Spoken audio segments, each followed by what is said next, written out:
The 50 Podcast. 50 Podcast. Hey everybody, welcome back to the 50 Podcast. It's your host Haley, and I'm so excited because today I'm here with Katherine. You may recognize her from social media with over 160,000 followers, but the real Katherine is much more than what meets the eye. She's a law enforcement officer, currently serving as a sergeant in her force, an Army girl straight out of high school. She's huge on fitness and training. Even today, before this interview, I saw she was meal prepping. And she's a single mom doing everything to provide for her son while keeping a smile on her face through it all. She's one of my dream guests. I'm really excited to have you here. So for our listeners who don't know who you are, which most of them probably follow you, but they're going to get to know you a little bit deeper. Will you give us a quick, just short bio about you, and then we will get into all the questions after that? Well, first of all, thank you for inviting me. It is my first podcast interview, so I am very excited. I've had a few invitations, but I was still a little trying to figure out with my whole social media and stuff. I was not planning for my social media to get this big. It ended up just happening through TikTok with Nolan, the photographer, coming up to me and be like, "Hey, can I take pictures?" And I was like, yeah. So that's how it kind of started. But, I'm an immigrant. I come from a country in Central America. It's called Nicaragua. I came when I was 14. I ended up joining the Army when I was 18. So I went to Fort Campbell, Kentucky. My English was so bad while I was there. I was still learning it. But even before I went to the military, when I was in high school, I was in JROTC. I was part of the Police Explorer program for my own department that I work now. Oh, wow. Yes. So I've been involved in my department since I was 14 years old. And then, after when I got out of the military, I used the GI Bill to go through the academy and become a cop. So I became a cop in 2015. And here I am 10 years later, talking about it in a podcast. I'm so excited that I'm your first podcast. I can't believe it, but I'm excited. I feel honored. And it's funny because I asked, some questions about you, just more deeper from what I can see on your social. And I learned so much. And then even just with that, 1 minute, I learned even more about you. It's so cool that you were a police explorer where you work now. That's amazing. I had one other girl on my podcast who was the same. And I was like, wow, so you've really been in it for your whole life. That's so wild. Yeah, honestly, watching movies about cops and everything when you come from a third world country, it's kind of like, wow. So that I feel like I don't think that there's a point in my life that I'm like, oh yeah, I need to become a cop. I feel like I've always had that. It has been, something in my mind my whole life. Yeah. I did feel though, out of high school, I felt like I wanted to get the experience. Because the military provides a great experience when you're that young. It taught me how to be independent. It taught me discipline and everything. And because it's kind of hard to become a cop right out of high school when you have no life experience, which is something that I've experienced now as a supervisor when I have really, young rookies that are starting. So it's kind of hard to get to, especially a domestic scene and having to tell somebody that's been married for 30, 40 years how to deal with their life when, they haven't even had a relationship on their own. So it did teach me a lot. I am very grateful that I went to the military right after high school because I feel like it did make me a better cop. Yeah. And we're going to get into that a little bit. And I have some friends who have done the same. And I always wish, I wish I went into the military because I do feel like as a police officer, once you're in the military, you're looked at as more of a leader when you're a cop, just knowing, what you've been through and the training that you've had. But you said you're an immigrant. You came from another country. Tell us about your family life and growing up. So, where we live, actually, we had a volcano in the back of our house. Oh my God. Yes, and it's an active volcano. So we would get a lot of people that would visit and tourists, because when you go over there, you can actually see like the lava gurgling when you get close enough. Because it's not like here, there's no fences, there's not anything like that. So if you fall, that's on your own. You're not gonna sue us. It's kind of those. So, like my fondest memory when I was little, because I'm the youngest from like the nephews, so like all my cousins and everything were a lot older than me. So nobody really wanted to hang out with me. My sister's 10 years older than me, so I was 6 and she was 16, so she was on her own thing. So like I remember like being in the back and a guava tree, eating guavas, and then just watching the volcano, because at nighttime the sky would turn red from the actual lava that you would see glowing in the sky. Oh my God, that's amazing. And you guys moved here when you were 14, you said? So my mom came first, and she decided to bring me. But since my sister was already an adult, like she couldn't bring Yeah. me. So like currently right now, I only have 2 cousins here. I have no other family here. Yeah, so that has Wow. been like one of like my challenges. Um, when I started becoming a cop, because when I was in the military, I was living in Fort Campbell, Kentucky. And my mom was like, she felt pretty alone here, so she decided to move back to her country. So when I Wow. finally moved back to Miami, like I had no family here, like that was like one of the biggest struggles that I had right before becoming a cop, because it was like I was alone with my son. And yeah, like let me tell you, like I have honestly, like I've poured everything into this career, everything that I've had. Wow. Mhm. Wow, that's amazing. So you pretty much done this all on your own since you were like 18 years old, Basically, yeah. learning English, assimilating to a new country, going to the military, getting a job, being a mom, making friends, learning a new culture. Like that is absolutely such a testament to probably how you are as an officer. So I appreciate you sharing that with us. Thank you so much. So you kind of said it already. Like growing up, you were watching police shows and you thought being a cop was so cool and it was like kind of a part of you. But what inspired you to actually pull the plug and become a cop? And you applied when you were like what, 18 years old or No, so 19? actually I ended up leaving right out of high school. I went to the military. So Right. I ended up doing my basic training in Fort Jackson, which at the time that was the only base that would do females. Because usually Oh, wow.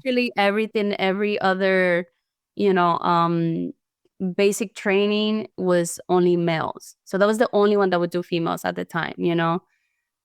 So I ended up going over there. I did, my basic training a month after I graduated high school. Like it was like I graduated high school and I was like, okay, mom, I'm leaving, peace out, So I ended up leaving. It was a scary thing, honestly. It was, especially since I had come from like a really big family when I was back home. Like to come in here and like, I was alone, living in the barracks, dealing with people that didn't understand me because my English was so broken. And I didn't understand them because their English was like, what are you saying? Um, I remember one time, like my one of my sergeants from the motor pool, inside the base is like a small city, right? So like you have like your Taco Bells or McDonald's and all this, like you don't really have to get out of the base. And so since I was like the rookiest person, they're like, okay, you gotta go get lunch, you're gonna go to Taco Bell, whatever. So he texted me, he was like, oh, no matter on my tacos. So I'm like, okay, I guess he doesn't want his tacos, right? So I go back and then he was like, where are my tacos? And I'm like, you said no matter on my tacos. And he's like, no, I said no mater on my tacos. I was like, what is a mater? He's like tomato. I was like, he's trying to tell me that he didn't want tomatoes in his tacos. But I'm like, I don't speak redneck. I barely even speak English. Yeah, so I had to do push-ups. I didn't know what you were saying either. I was like, what's a major? I had to do push-ups for like 2 hours. I was like, he's like, oh, you're making fun of white people. And I'm like, no, I just don't understand it. I don't know what a mater is, but now I do. It's a Yeah. mater. Yeah, he's like, no, like tomato. And I was like, what? Yeah, so, but So you were how old when you became a cop? Like how old? I was 25 when I became a cop. 25. Oh, so you did a good amount of time in the Army. So yeah, so I did my full contract in the Army. So I joined the Army in 2008. Okay. Um, and then I got out of the Army in 2012, which was actually a leap year because I got out on February 29th. Oh, wow. So I was an all-wheel mechanic when I was in the Army because during Very high cool. school I was really into cars. Like, since we didn't have that in Nicaragua, like coming here, I was like, oh my God, look at all these cars. So like I really wanted to learn about it. And I was like, well, I'm like, probably the Army would give me like free education on cars. So I Yeah. all about cars and I became a mechanic, a diesel mechanic. So when I got out, I was like, okay, since this is the only thing that I knew, let me try like applying for jobs to be a mechanic. But it was just, I would go be like, hey, are you guys hiring? I'd be like, yeah, tell your boyfriend to come by. And I was like, it's for me. So needless to say that I did not get hired as a mechanic anywhere after the military. Wow. Yeah. So I was doing a lot of like temp jobs, like, working at GameStop or, like working at Converse stores and things like that. And then I was using the GI Bill to go to college because the GI pays you for going to college and then they pay your like house allowance. They give you some sort of money for you to survive. So honestly, I was going to FIU at the time and which is the Florida International University, and they have their own police department that is for the university itself. And I remember talking to one of the sergeants at the time, and he was like, you wanted to be a cop, like, why aren't you? And I was like, yeah, like, why am I not? Like, so then that's when I decided to apply for the academy and start the academy right then. Wow. And that was the same place you were an explorer at in high school. So you Yes. went back to like where your roots were from. That's so crazy that you were a mechanic. You've Yeah. like lived so many lives, girl. Oh my Yeah, but like God. I am very random. Like I am in that sense. Like I know things that is like, how do you even know that? I'm like, I don't know. I feel like I'm always being the kind of person that I like to like just learn things. I've always been like that. So yeah. It probably helps because our squad cars are never working and they always have problems. So you probably know how to fix the cars. Most of the time, because if I turn my car in, it's like I'm gonna need a bicycle to do patrol because Exactly. never pull cars, there's no. Exactly. Always we have our mechanic, like the guy we work with, he's like, let's try to fix it like ourselves before, yeah, turning it in and we don't get our car back for 3 months. Um, so you have since you've been a police officer since you were 25, um, what units have you worked in and what's been your favorite experience or role so far? Well, I've been in so we have I guess you can say like a jump out unit and it's called CRT, which is a crime response team. These are the boys that wear all black and the black chargers. So like that was the first specialized unit that I did. Were you the only girl in that unit? I was the only girl in that unit. And let me tell you honestly that taught me a lot when it came to like the power that we have as female cops because obviously like men are men, and men match each other's energy all the time. So Yep. sometimes especially with my sergeant at the time, he would like when I would use like my verbal judo and like calm people down. Cause like I always felt like, oh, okay, you want to fight? I got this really big guy here that he's ready to go.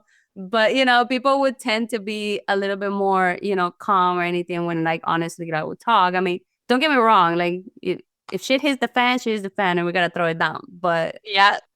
for the most part, like guys would, react better, when I was around because of that. Yeah, exactly. What other units did you like? After that, I ended up going to burglary. So that was like my first detective position that I did. Um, After burglary, I went to the unit that I always wanted to do, which was homicide. That that has always been like the cherry on top for police work when for what I like. Totally. That all cops have different things. Some guys, they like their drugs. Some guys like their traffic. Homicide was my passion. So during the time that I was in homicide, I also did the PIO, which is like the spokesperson for our news in Spanish. Oh, cool. Yeah, so I would do the news in Spanish, and honestly, homicide was my best time because I got so much training from everywhere, from our FDLE department, which is the Florida Department of Law Enforcement that oversees all of the police departments in Florida. I was able to get training through the Secret Service, the medical examiner's office, to the point that when I went to the medical examiner's office without knowing it, the dentist that did Ted Bundy's case for his bite mark where he got indicted, Yes. he taught us the class when it came to bite marks, and he ended up biting my arm with Ted Bundy's teeth mold. What? Yes. That's crazy. Yeah. So technically, you can say that I got bit by Ted Bundy. Okay, that's cool. That's really cool. So he was a super smart man, and he was teaching us obviously that Ted Bundy's case was the first case where the bite marks was introduced in court as evidence, and it was used to indict him in that case, So obviously at the time I didn't know that it was Ted Bundy's mold. So he was like, "Oh, can I get a volunteer?" And I raised my hand because and then when he did it, like, it was like in this clamps, like I heard like a crunch in my arm, but then inside I'm like, I'm not gonna cry. I'm not gonna let all these men see me cry. And then, So he really bit it hard. Oh my God. I'm gonna send you the pictures. I had a bruise for 2 weeks. Oh my God. 2 weeks. And it was like so big. Yeah. So it was fun. It was fun. Like, it was very interesting. So My dad was a homicide detective too, and I think he would agree. It's like the job itself is great, but the training and the experience that you get as a homicide detective will help you in pretty much anything you do in life and your career. And you're getting like really valuable training that many officers don't get.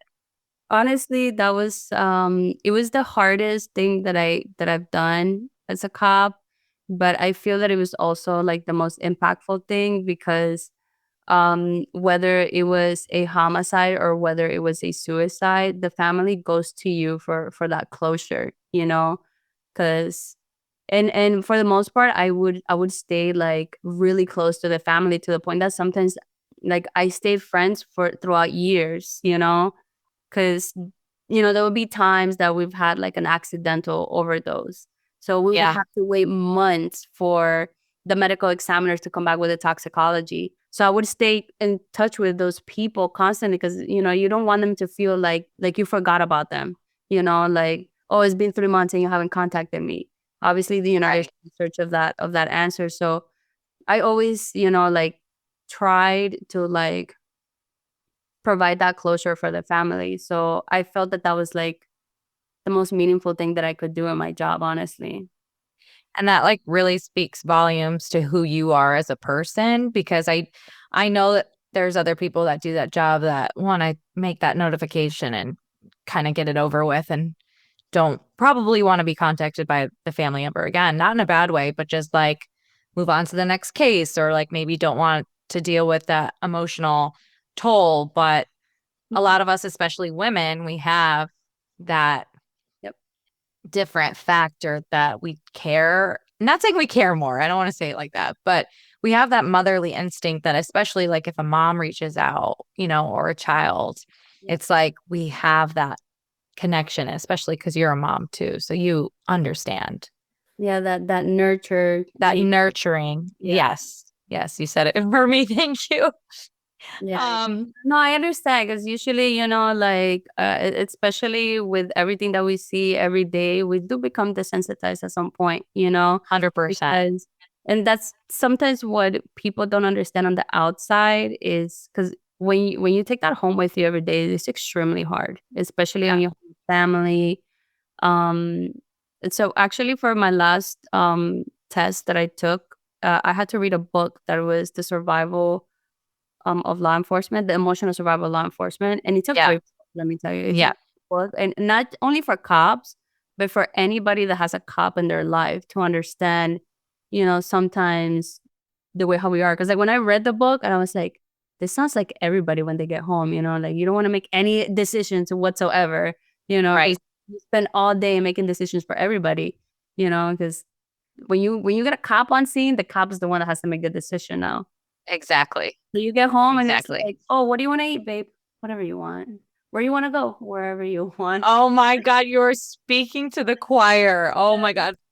Because I am about to marry a cop, my fiance, and we're just like, whatever, whatever. I'm like, can you just pick something for once? Like, I don't want to pick. You're so right. Like, I didn't even think about that, but we're so used to making decisions all the time. I would love to come home and have someone just tell me what to do. Like, here's your schedule, Haley. Like, this is what you're doing tonight. I'd be like, thank you. Oh my God. So honestly, when I read that book, it made me realize that, like it made me realize that, it's just once you're done with the job, it's kind of like, yeah, whatever you want. Doesn't matter. Yeah. We're pretty chill when we're off duty. It's, Yeah. I mean, most of us. It's a total change, Yeah. Yeah. So I'm assuming you've faced some struggles in law enforcement and some adversity. You're a sergeant now, and obviously you're a female. Did you have any pushback or struggles, or did you ever feel like you had to prove yourself more to get this role because you are a woman? Yeah, 100%. Obviously, like especially since I had been in the military and I was the only female in my unit because I was the only female mechanic. Like I had kind of already experienced a little bit of how it was to deal with men in a male dominated space. Yeah. So I felt like I had to like study harder, know all my stuff, make sure that I was like updated on every single law. Yeah. I got to a point that I was like, honestly, I didn't care if people thought that I was too aggressive. Can I say, other bad words? But like people could never say that I didn't know what I was doing, you know? That's right. Yep. That people could be like, that felt confident when I was on scene with them, that didn't feel like, oh damn, here she comes. She has no idea what she's doing. So I tried really hard, especially in my rookie years. When I became a sergeant, I had only been in the department for 4 years. Wow. So Amazing. I was a very, very, very rookie officer when I became a sergeant. Um, because the way how my mentors taught me, it was, rank over position.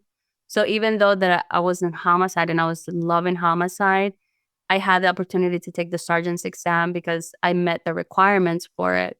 Right. So I pulled the trigger on it and I ended up number one on the list. And I took the test in November and I got promoted in January because I was number one on the list. Number one on the list. And you Yes. came from another country. You didn't speak this language. You're female. Like you are such an example to like all women, all immigrants, people who think that they can't fucking do it. Like you can. Like that is freaking amazing. You can underestimate women. I'm telling you. We know how to multitask. Men don't know how Yeah, to that's true. We know how multitask. to do 400 different things at once Yeah. So at all times. I ended up taking the exam. So honestly, when I got promoted as a sergeant, I went to a squad that it was like very, very senior guys that had been here like 15 plus years. Oof. So I know that had to be. at the beginning, I did feel a little intimidated, but I did humble myself. And I spoke to the squad and I told them, I'm here to learn. I want to be a good sergeant. I want to be able to, not just come and be like, okay, now you're gonna do whatever the hell I want because I'm a sergeant. Like I never really took that position. I feel like I've always been, a very receptive person. Like if I don't know what I'm doing, I'm gonna ask. Yeah. Like I'll call whoever was my sergeants before or my other mentors in the past, or I'll pick up the book. I'll try to find out, and I always try to like guide my people the right way. So that honestly has helped me, and it has helped me earn the respect of my subordinates because now Right. they know Now they know that it's like, okay, if I'm there, that they're going to be taken care of, that they're going to have somebody that knows what they're doing. And listen, I'll be off work and people will call me, hey, Sarge, like I got this. And I'll be like, so like, it's all The best compliment ever for you. yeah, It's such a compliment. It's a compliment to know that people feel confident and the advice that I'm gonna give them, that they know that, I'm not gonna give them the wrong answer, that they could be confident, especially with our job that is so, such a high liability, Yeah. So it is. It's very important. Because we could all say, like, even me and my girlfriends the other day were talking about it. Like, we've had great sergeants, we've had bad sergeants, we've had sergeants that, like, like you say, when they show up on scene, they're gonna know exactly what to do, how to take care of everything. And then we have sergeants. You're good. If you're listening, she has her dog. Is that a pit bull? Yeah, I found her on the streets working. Of course, I have a dog at home from the streets too. Yup. Yeah, yeah, she's the love of my life. Most cops have rescued a dog. Yeah. We can't help it. Yeah. Okay. But to have a supervisor come on scene and like that they know what they're doing. I've had supervisors ask me like on scene, like, how do you do this? Or how do you write this report? And I'm like, you're my supervisor. As long as they're nice and like willing to learn, it's fine. But like you said, if some are like a detective for years and years and then they become a supervisor on the streets, they don't know how to work the streets anymore. It's really different than being like in the office. So I think it's cool that you took the opportunity, because I know a lot of people who would have stayed, which is okay. But because it's such a great gig and you love it so much, but I like what you said. You said what? It's rank over position. Is that what you said? Mm-hmm. I like that. It's definitely true. Yeah. So, the things that I like, sometimes a lot of people don't understand too. Like, you get very complacent in the job that you're in. When you're a detective, you have a cool schedule. You have the cool unmarked. Yeah. You work your cases however you want to work your cases. But then, now, like, I've been a sergeant for 5 years now. Now all the detectives that have been there for the last 5 years, now they want to become sergeants. So now I have like that seniority over them. Yeah. Which it's okay if that's what you want to do, but like, this is a long career, and that's what I've always told myself. This is a long career. You got to do most departments. You got to do 25 plus years. Yep. So I rather do 25 years as a high rank than as a low rank officer all the time. And I took my lieutenant's exam, and right now I'm number 2 on the list for the lieutenant. So hopefully this year I do get promoted to lieutenant. Which I'll be watching. I hope for you, girl. Listen, we're visualizing it. Yes, we are manifesting it here today. Manifesting it. I really hope so. And you put in your time. 5 years as a sergeant is great. And I know lieutenant's the best job anyone can ever have. So yeah, it's the best job. Yeah. So that's everyone's like goal. But I'm really excited to see where you go from here.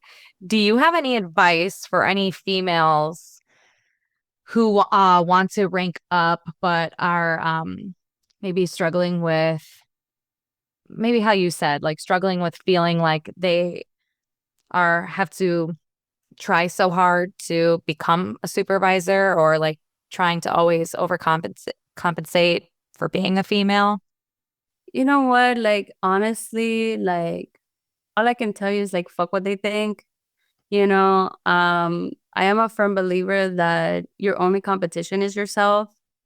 And yeah, listen, at the end, when you're a cop and you're with cops at work, and you have that certain bond, because obviously our job is dangerous. We're the only people in America that have to carry a gun for a job. So it is different than everybody else. You get to moments that you have to depend your life on other people, and other people's life depend on you.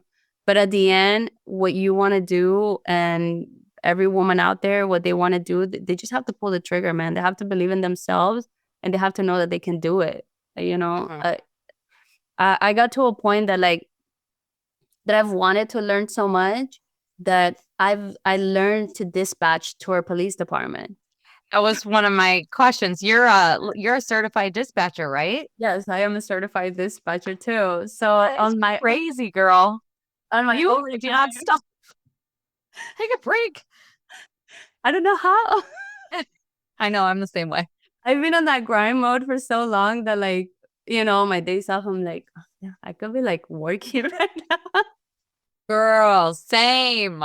Listen, But I'm not learning how to dispatch, so you're I was working last night. I worked from 7 p.m. to 7 a.m. until this morning, so then I came home and I was meal prepping for the rest of the week. I had to take my son to school and all that stuff. Uh, and once I'm done with it, I gotta go to the gym. oh my God. Girl, that was literally my next question was about your fitness. Yes. You're a police officer, you do all this training, you get dispatch certified, you're like everything. And then you're also like, let me nourish my body and my mind to be the best cop I can be. And you're always meal prepping, you're always at the gym, you're making people like me feel horrible. Like, God damn it, I need to get my ass up. So how do you make the time for all of this? And why is working out and eating good important for you?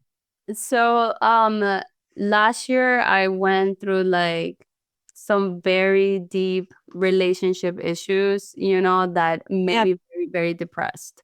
So I've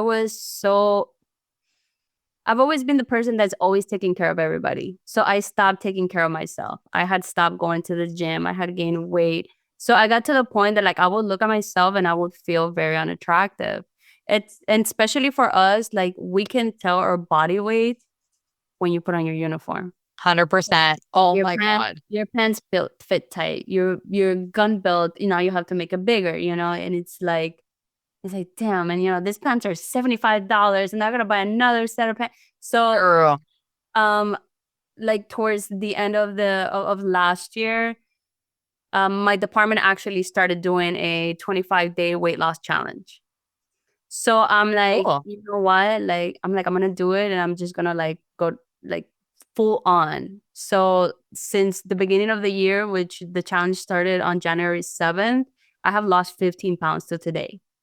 Wow. So, but like, Since that's like 20 days ago. yeah, like about 20 days. Girl, okay.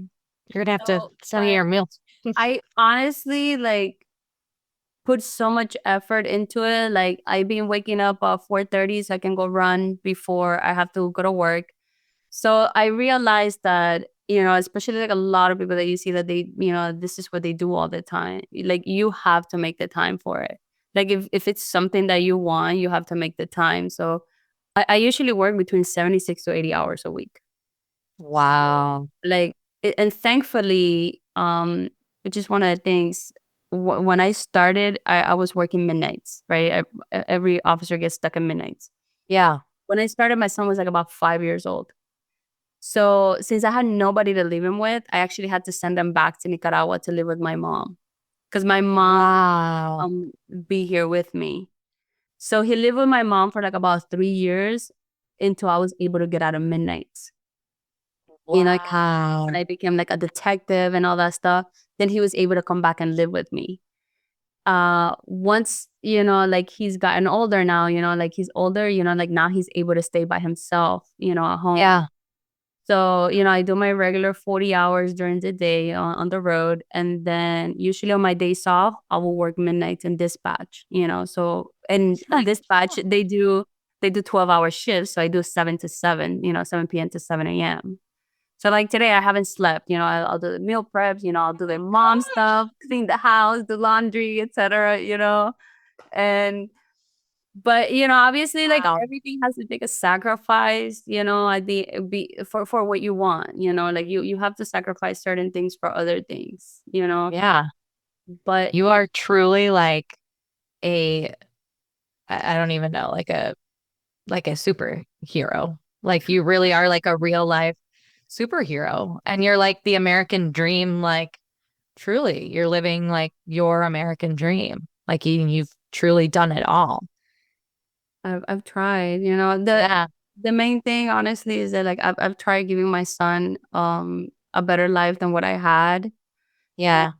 I've tried, to show him that with hard work, you can get what you want.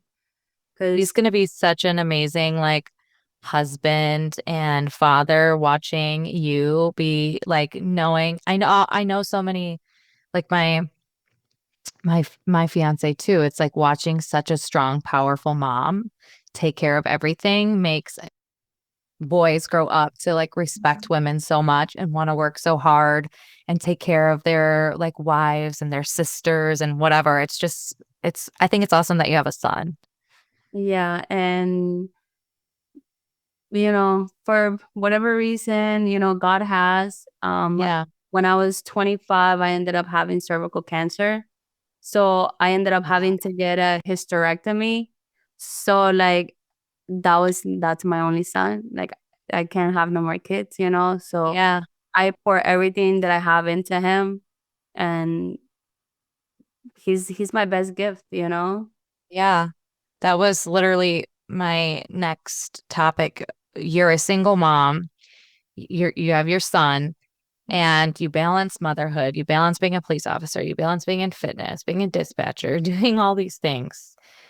What do you hope your son learns from you as a mother and as an officer? Well, as a mother, like I want him to see honestly, like,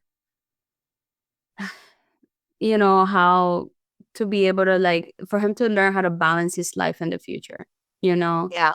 to know what it is to like make time for your family and then work hard and then, provide that amazing life. His dad is not involved. So I want him to learn obviously when he becomes a father and stuff like that, that the impact that, having a father in somebody's life, can make. Exactly. Yeah. So, listen, my son, honestly, like he's amazing. Now he's part of the same Police Explorer program that I work in my Gosh. police department. Yeah. Oh So my God. Wow. What a beautiful like story. Oh my God. so this Saturday, actually, the police department is having their gala, like their ball. Um, Yeah. and he's my date. He's Oh, I love it. so You'll have to take some pictures. few pictures this weekend. Yeah, for sure. Amazing. And as an officer, like I want him to learn because he is following in that in my footsteps. Our city actually has a school that works with the police department and with the fire department. So it does help the kids graduate with certifications to become mobile PSAs. When they're 18 until they're able to Right. become cops, or to help them even become like police dispatchers and all that. So they graduate out of high school all of those certifications to just go straight into work, which It's is amazing. amazing.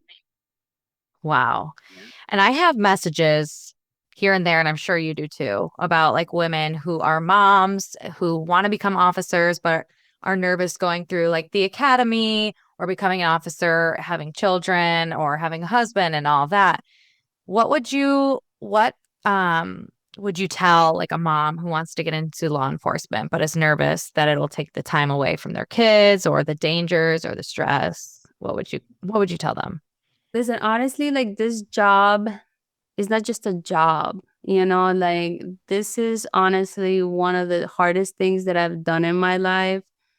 But like you need to want this, like to like every fiber of your being, especially if you're in that stage in your life where you're a mom and you're a wife and you have all these things. Like it's gonna be, you're gonna have to make sacrifices because it does take time, it takes money, it takes energy. So but if you do have like that partner that will support you, it's like the best thing ever. I didn't have that, I had to do it by myself. So in a way it was kind of easier that I didn't have somebody like holding me back, I would say, because it could have, you never know how it might react. But listen, if you want to do it, like you just got to do it. That's something that you can't stay with the like, oh, what if? Because that unfulfillment, that's something that I can't bear. Like that, I think that that's why I do everything, because I'm always like, damn, like what if I don't do it? So I just like, I just go and I just go learn it. But Yeah, exactly. I think that's even better. Like I work with so many moms and I'm like, okay, if you guys can do it, like I can. And it makes you a better officer too, because you do deal with children, wives, mothers, domestics, kids. You know, it helps you overall know how to relate to most people. Yeah, 100%. And sometimes you do need that female touch and certain calls and certain scenes, um, especially when you deal with like, women that have been like, sexually abused or things like that. They might not feel open to want to talk to a man, and they might want to talk to a female, better, or even in domestic cases, a lot of the times, females just might want to talk to other females because of that. So I've always been a firm believer, that as a female, especially as a female cop, we bring certain things to the job because of the fact that we are mothers, that we are wives, and we see things in through different eyes. Yeah. Um, so because of that, I feel like we can be in more touch of things. I mean, I still think that we're badass and we can kick ass, but Oh, hell yeah. have to, when we have to. Yeah. But for the most part, I think that like you need that balance, all the time for sure. So you have a ton of followers online. Yes. How do you deal with putting yourself out there as like a female officer, having this following? Like, do you get hate for it ever? Or do you like, how do you deal with it having such a public platform and being an officer? Honestly, I've learned how to like navigate through it. People have their feelings about police all the time, and it's okay because like at the end, like I know the kind of cop that I am, and if I get bothered by every time that somebody told me something bad, like I'll be here like losing my mind. Yeah. And I can understand this. Maybe people have had like bad experiences, with police officers and stuff like that. But for the most part, honestly, like I have a very supportive following. Especially now that I've been doing the challenge. I've gotten so many messages of people that have been motivated to start the gym, to start running, to start walking. So like that makes me feel, better. And my female following is actually increasing a lot more every day. Like I'm having more and more women like follow me, rather than just, men because they think that I look good in a uniform. Exactly. Yeah. Yeah. So, but so that makes me feel a lot better because I think that at the beginning, like I didn't really know how to go about my platform, especially because my police department is just gotten like, like some is under new management, you can say. Yeah.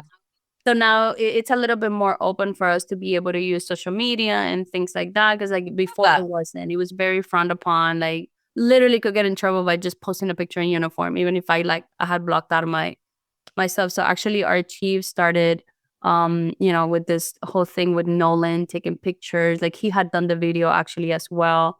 So it does bring a positivity to the community because it shows people our human side as well, because I'm not just a cop, like I'm a mom, and I'm a daughter, I'm a sister.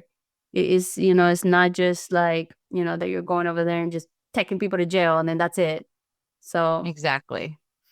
it's gonna be I love your platform, and I think that you have so much more to even share like about you. And I know that so many women who listen to my podcast are gonna, if they don't already follow you, are going to want to follow you and relate to so many things that you said.